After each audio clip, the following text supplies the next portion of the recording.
Good morning, dear students. So these days we are learning how to apply trigonometric identities to solve problem uh, related to integration. Say question number 21, sine inverse of cos x. To find the integration of sine inverse of cos x. Let us see how to solve this problem. So our problem is sine inverse of cos x. Dear students, in class 11 we got one identity. Just you recall, we know that sine inverse x plus cos inverse x is equal to what? Pi by 2. Then what you can say, sine inverse x is equal to pi by 2 minus cos inverse x. Now, so if we treat this one also, like suppose x, I think this as x. So if this is x for me, therefore what I can say, sine inverse cos x, that means in my mind this is x, then I can write sine inverse cos x as pi by 2 minus cos inverse, because this is x is its place is taken by cos x, so here the place of x will be taken by cos x, so it will be cos x here. Now you see cos inverse cos x is x only, you know it, so it is pi by 2 minus x. So at the end what we got, therefore integration of sine inverse cos x dx can be written as integration of pi by 2 minus x dx, and pi by 2 is a constant, integration of pi by 2 dx minus integration of x dx, opening the bracket. No? So what we are getting here, pi by 2 into x minus x square by 2 plus here 1 c1, here c2, so together c. So this is our final answer. Okay, dear students, see how to apply trigonometric identities that we have learned earlier to solve this kind of problems. This is question number 21. Okay, dear students. Now look at question number 22. See, the numerator is 1 here and the denominator is both are cos, their product, and the angles you see. Angles are x minus a and x minus b. In this type of situation, first you find the difference of the this one what called angles, and just you see the difference. So here you see, here we can check the difference of the angles, that is x minus a. In this type of situation you find out the difference, x minus a minus x minus b. If you find the difference, you will realize that here x minus a minus x plus b, that means x cancel, so it will be b minus a. So this is a pattern, it may be like this, both may be sine or both may be cos, the numerator is 1. In that type of situation you will proceed this way. Suppose it is sine of x minus a, sine of x minus b, or cos of x minus a, cos of x minus b. In that situation I am saying, first you find out the difference of the angles, then with that difference take that as an angle, and both the numerator and denominator you multiply by sine of this angle. Okay, what I am saying, that this whole thing now we are going to multiply by sine of, that is sine of b minus a divided by sine of b minus a. So into integration of 1 by cos x minus a cos x minus b dx. Okay, now what we'll do, this denominator, this 1 by sine b minus a, will keep as a constant. Now it is a constant only, we will keep it aside, and this sine b minus a will take to the numerator side, and because it will be useful for us to express this b minus a, we have this expression, we can write it as x minus a minus x minus b, so we will write that to addition.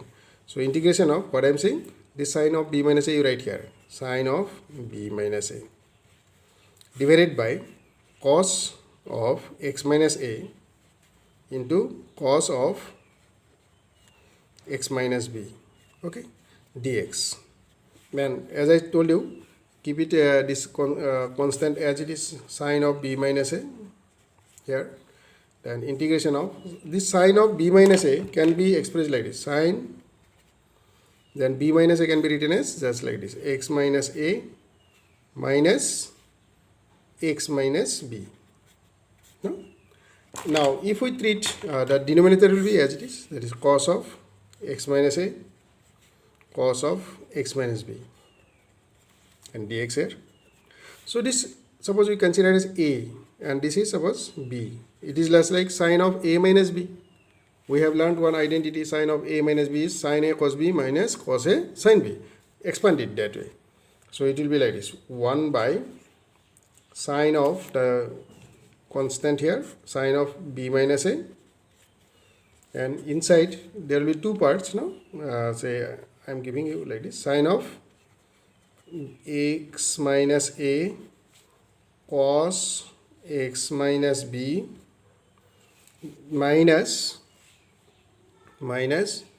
cos of x minus a, then sine of x minus b. No? Sine a cos b minus cos a sine b divided by cos x minus a cos x minus b, okay, into dx, dx is here, don't forget to write dx, okay. So now dear students, if we separate this, no, whole thing, then we will get here two terms like this. This constant is here, 1 by sine b minus a is there. So here will be integration of sine of this minus divided by this one. So this will be the sine of x minus a and cos of x minus a will remain. Then cos of x minus b, cos of x minus b will get cancelled. So first part will be like this, sine of x minus a by cos of x minus a into dx, then minus, when this whole thing divided by this one, no, then it will give us cos of x minus a will get cancelled, sine of x minus b by cos of x minus b will get another part, that is sine of x minus b by cos of x minus b dx will get like this. So this is I1, say this is suppose I2, okay, here the big bracket is there. So we'll separately this one now integrate I1 and I2. If we take I1, suppose this is whole thing I have taken as I, that means I is equal to 1 by sine of b minus a into I1 minus I2. Let us solve I1 portion, means integral 1, I1. I1 is what? Actually integration of sine of x minus a divided by cos of x minus a dx. Now if we consider this one as t, suppose, if we consider this whole thing as t, then suppose this t stand for cos of x minus a. Then dt by dx will be equal to minus sine x minus a. That means minus minus dt can represent, what? Sine x minus a into dx, minus dt can represent. So then we can write this whole thing like this, sine x minus a into dx is minus dt and this is t. So it will give us integration of minus sign here dt by t. So which is actually minus log t, modulus of t plus c1. Similarly, because the second part you see similar to this only, no, similar to this. So what you can say in the from the second part, what shall we get? Please see. The second part means I2 I am talking about. I2 is equal to, it will also give us minus, we can say similarly directly. I am saying similarly I2 is equal to minus log, that is if we consider this whole thing as, suppose this cos x minus b as, suppose say m, minus log m, absolute value of m plus c 2. Considering, let this m stand for cos x minus b, okay, cos x minus b, okay. So this is our supposition. Now you see the whole I is 1 by x minus 1 by b minus a times of I1 minus I2. So this difference you first find out, I1 minus I2. So what will be the difference of this I1 and I2? So we can write like this: I is equal to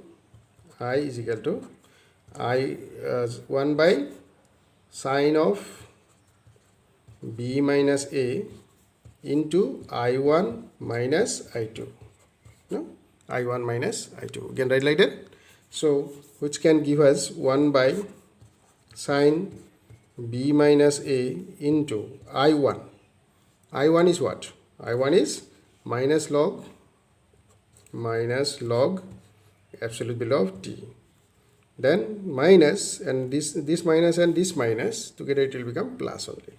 Log absolute value of m. No? Then c1 plus c2 plus c1 minus c2. No? Because plus c2 will become here minus c2 after it is minus sign. No? So then we are getting here 1 by sine of b minus a. No? B minus a. This will be log absolute value of m by t. Okay? M by t. Okay, dear students. So we will get plus, say this constant as c. Okay.